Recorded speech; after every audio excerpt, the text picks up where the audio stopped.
Good afternoon, everyone. It's about 2 o'clock on a Sunday. It's been a busy morning here for me. Got up this morning. Oh, I'll get to that in a minute here. But after I got back, I ran to town this morning and then I've managed to cut this tree down, work it up a little bit, then took a break. That, by the way, that's a Bradford pear. Do not plant those. First of all, they're an invasive species to the state of Missouri. Second of all, once they get as big as these were, they get dangerous. This is the second one we've got rid of. I'll show you, I think. I can get over here. What happens, and I suppose if you're really on top of your pruning and stuff, you can keep it from happening, but they don't grow. They grow in bunches. You can see right here, these are little suckers that are coming up, but they grow together and then when they get so big, they start splitting off. You can see here where a limb was. Here was part of it. They just get dangerous because those limbs will fall. We had one fall this week out of this tree, and we haven't had any wind. It was what's left of this limb here. Just fell. So they have really pretty flowers in the spring, but when they get big, they're dangerous. Just don't do it. And something likes to eat them. You can see I think all the little holes in there. I've not seen a woodpecker on them, but you know, something's boring them little holes just all over. And they're great shade trees. Like I said, they make pretty flowers in the spring. They're just covered with these white flowers, but they get dangerous. You can see where the two limbs have grown together right here, and there's a chance that was going to split off too. Same thing here. You know, you can see there was a limb here. There's this limb, and this one. And that's all weak. Everywhere they come together, they're weak. So, just don't do it. There's other better trees you can plant. So, that's one thing I've been doing. Another thing I was sitting around last night, frustrated after I've started a regimen where every other night, or I try to, don't do it every other night, but I try to every other night soak in Epsom salts. It's really helping me with muscle fatigue and recovery, and you know, and I take a hot bath with about a cup of Epsom salts, and I feel so much better. And then I take a shower afterwards. But anyway, this video isn't really about that. So I get to sitting there thinking, and I mentioned on my video yesterday that you can't just run to O'Reilly and buy Kubota tractor parts.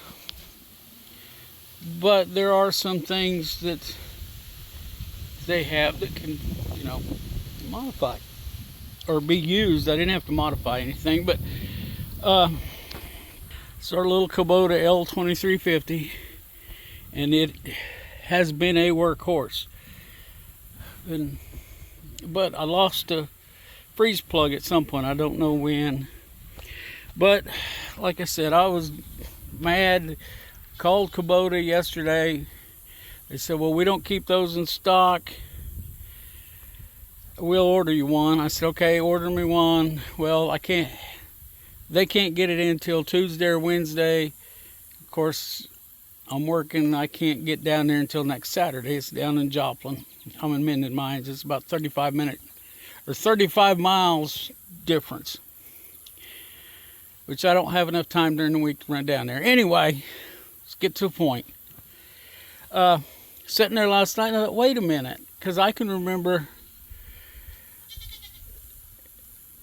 when I was a younger man, my teens, 20s, people would have freeze plugs bust on their whatever, and they would go get a rubber one. And I should have recorded this, and I didn't. I was in a hurry to get it on and make sure it's going to work. And so I got online, went to O'Reilly.com. Let me get you down in here, see if you can see it. Oh, I've got to take the sunglasses off so I can see. Okay, yeah. You can see the kind of copper gold color nut and washer there. There, that's pretty well. For the phone. It's right there. There it is. So that's a freeze plug. And it's, like I said, it's got a rubber stopper in it, basically, is what it is. And you push it in there, and it was a snug fit. And then you tighten that bolt up, and it squeezes out, and we'll seal that up. I know a lot of people will tell you that that's not the proper way to do it, and I won't argue with them, but it does work. And I intend on, at some point, rebuilding this little engine. And when I do, and I'm going to go ahead and buy that freeze plug. When I do, I'll put a new freeze plug in there. But that will work for a long time. Okay, as you can probably tell, I'm in the shop. I'm going to go out here and do something on this Allis-Chalmers. I'm waiting on parts on it, so it's not going to be any major, but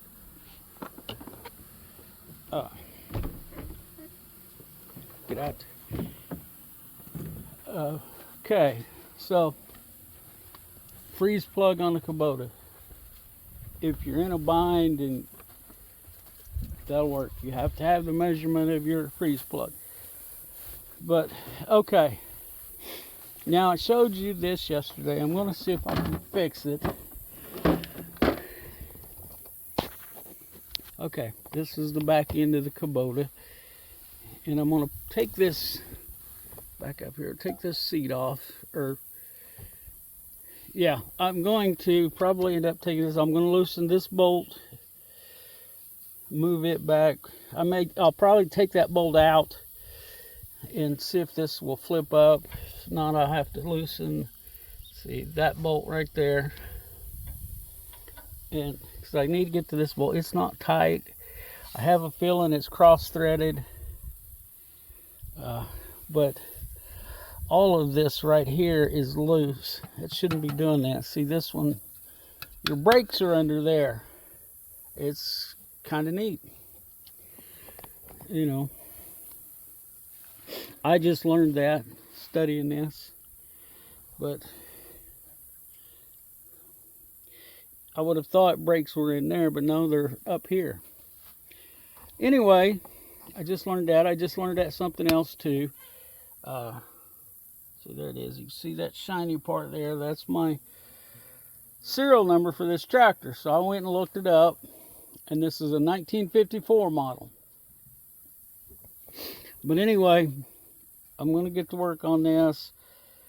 Probably not going to record any of it because I don't have a lot of time on my phone and a lot of memory left, and just slows everything down. So we'll be back.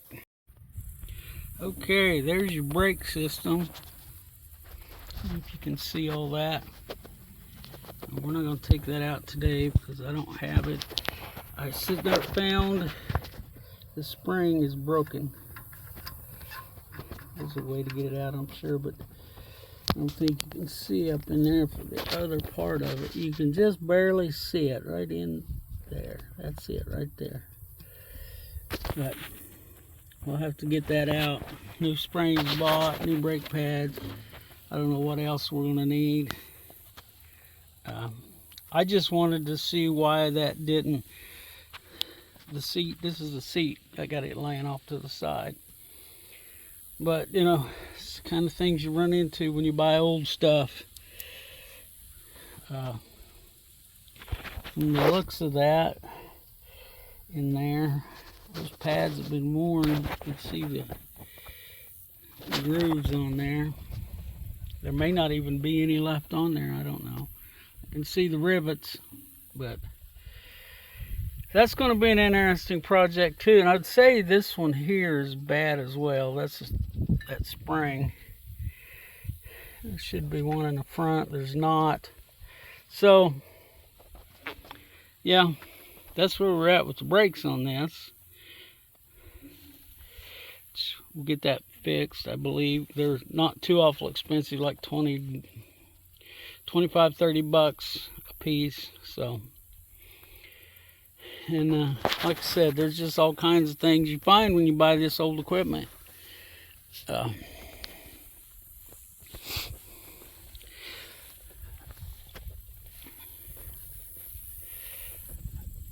One thing about me buying this tractor, I've been looking at tractors for years, and what I thought I needed was about $7,000, $8,000, $10,000. So when I get done fixing everything that I know right now that's wrong with this thing, I should be still below that. I'll just have a lot of sweat equity into it. Like I said, I'm waiting on the head gasket and the oil pan gasket, and we'll check into all that. I don't want to, since how, you know, this is straight up. Since how this is setting out in the open, I don't want it all opened up. I'm probably going to put the oil pan back on it here in a little bit. Just put 4 bolts in it, I think, and leave it. There's lots of little things, but that's to be expected. So that's where we're at with this. I'm going to put this back together. Maybe squirt a little penetrating oil on this bolt here, because I think it has to come out, be loosened anyway.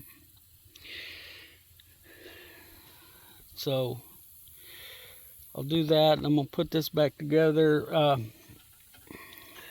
don't know why that was up, but this bolt, put it over here, maybe you can see it better. You can see where it's wore right there. Something's been rubbing against it on that one side. And that's the bolt that goes there. So that's a problem. I think it's been loose a long time, and that seat bouncing, it's rubbed its spot. So anyway, there you are.